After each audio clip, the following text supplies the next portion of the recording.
Bismillahirrahmanirrahim. Assalamualaikum warahmatullahi wabarakatuh and good morning everyone. Hi. Hello. Welcome back to our English class with your English teacher Miss Muti. Hi there, selamat datang kembali di kelas bahasa Inggris bersama Miss Muti. How are you today? Apa kabar hari ini? I hope everyone whenever and wherever you are always good. On this lovely day, we are going to continue our English class. Jadi untuk hari ini kita akan melanjutkan kembali kelas bahasa Inggris kita. And for today, we are going to learn about future going to. Oke, jadi kalau Anandaku masih ingat, minggu lalu kan kita membahas tentang future will. Will ini artinya akan. Will ini digunakan untuk situasi atau kondisi yang spontan, yang tidak ada perencanaan atau tidak direncanakan sebelumnya. Nah, untuk hari ini kita akan melanjutkan materi tersebut dengan materi yang berbeda, yaitu sama-sama berarti akan, tapi kalau will dia digunakan untuk kondisi yang spontan, tiba-tiba, tanpa rencana sebelumnya. Sedangkan kalau going to yang akan kita bahas hari ini adalah kebalikan dari kata will atau kebalikan dari penggunaan will.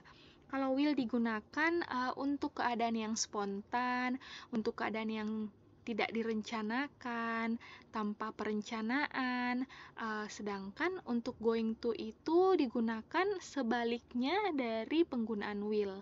Going to digunakan ketika kita memutuskan untuk melakukan sesuatu secara sudah direncanakan atau sudah matang perencanaannya, sudah dibicarakan sebelumnya, sudah diatur sebelumnya. Makanya kita menggunakan going to.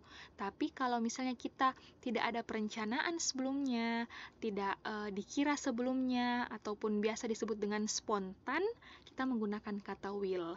Will dan going to di sini sama-sama bermakna akan, tetapi penggunaannya berbeda ya. Nah, untuk hari ini kan kita akan membahas tentang going to. Nah, going to di sini yang bermakna akan di sini selalu diikuti oleh atau didahului oleh yang namanya to be atau kata bantu. Am, is, dan are.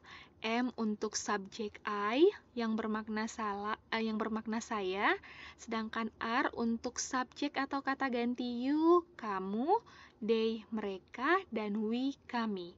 Sedangkan untuk to be is digunakan untuk subjek atau kata ganti she, dia perempuan, he, dia laki-laki, it, apakah dia benda atau hewan. Oke? Seperti yang sudah Miss jelaskan tadi, bahwa going to selalu diawali dengan yang namanya atau diikuti yang namanya dengan to be atau kata bantu am, is, dan are. Langsung saja kita lihat contohnya ya. Contoh yang ini, I'm going to Lombok this holiday.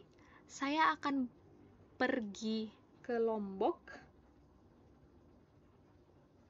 liburan kali ini. Oke, di sini going to go. Oke.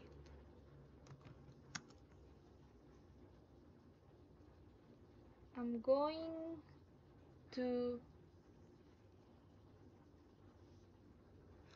going to Lombok. Oke, ini sudah benar ya. Saya akan ke Lombok liburan kali ini, oke? I'm going to Lombok this holiday. Nah, di sini kan ada subjek, ada am, oke? Jadi am going to, I diikuti oleh am going to. He is going to buy a car. Dia akan membeli sebuah mobil, oke? Jadi going to di sini seperti yang sudah Miss jelaskan bermakna akan, tetapi akannya di sini sudah direncanakan jauh-jauh hari, sudah di planning, sudah diputuskan sebelum kita berbicara. Contoh yang pertama itu tadi akan pergi ke Lombok. Nah, sebelum dia bilang bahwa dia akan pergi, saya akan pergi ke Lombok, saya sudah merencanakan bahwa saya akan ke Lombok. Sama yang dengan nomor kedua, dia akan membeli sebuah mobil. Nah, sebelum dia mengatakan dia akan membeli sebuah mobil, sebelumnya dia sudah merencanakan, sudah diatur, sudah diputuskan bahwa dia akan membeli sebuah mobil. Itulah yang membedakan going to dan will. Going to itu melalui perencanaan, sudah direncanakan, sedangkan will secara spontan. Oke? Nah, seperti biasa, selalu ada yang namanya bentuk kalimat positif, negatif, dan kalimat tanya.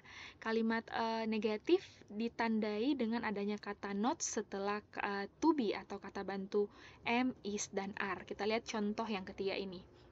My father is not going to buy a new bag. Ayahku tidak akan membeli sebuah tas yang baru. Nah, ini kan adalah bentuk kalimat negatif. Nah, kalimat negatif itu kata not-nya selalu diletakkan setelah kata atau kata to be ini, apakah dia am, is, atau are, lalu ditambahin not untuk membuat kalimat negatif. Sedangkan untuk merubah kalimat tersebut menjadi kalimat tanya, seperti biasa bahwa to be-nya selalu maju ke depan. Apakah dia di sini am, is, atau are, selalu maju di depan untuk kalimat tanya. Baru setelah itu baru diikuti dengan subjeknya. I, you, they, we, she, he, it. Oke? Jadi untuk kalimat tanya, to be di depan, baru subjek, baru going to. Dan jangan lupa mengakhiri kalimat tersebut dengan tanda tanya. Oke? Bisa dipahami ya?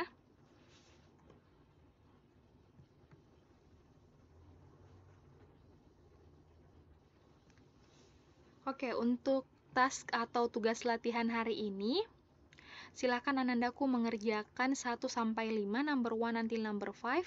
Change the sentences into positive, negative, or interrogative form.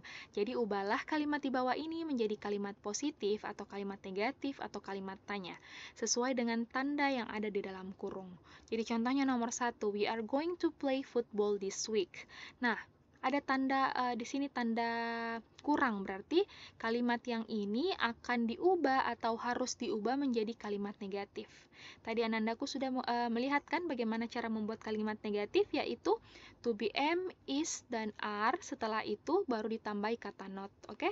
Jadi silahkan dikerjakan, ditulis soalnya lalu dijawab. Oke? Jadi pastikan untuk menuliskan soalnya terlebih dahulu sebelum dijawab.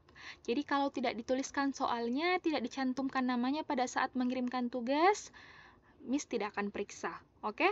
Jadi silahkan dituliskan soalnya terlebih dahulu, lalu dijawab. Setelah itu boleh difoto pekerjaannya, lalu dikirimkan ke WA pribadinya Miss Muti dengan cantumkan nama dan kelasnya dari mana. Oke? Cantumkan nama dan kelasnya pada saat mengirimkan tugas.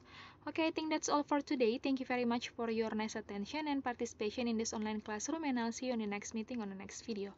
Wassalamualaikum warahmatullahi wabarakatuh, and have a good day everyone. Bye-bye.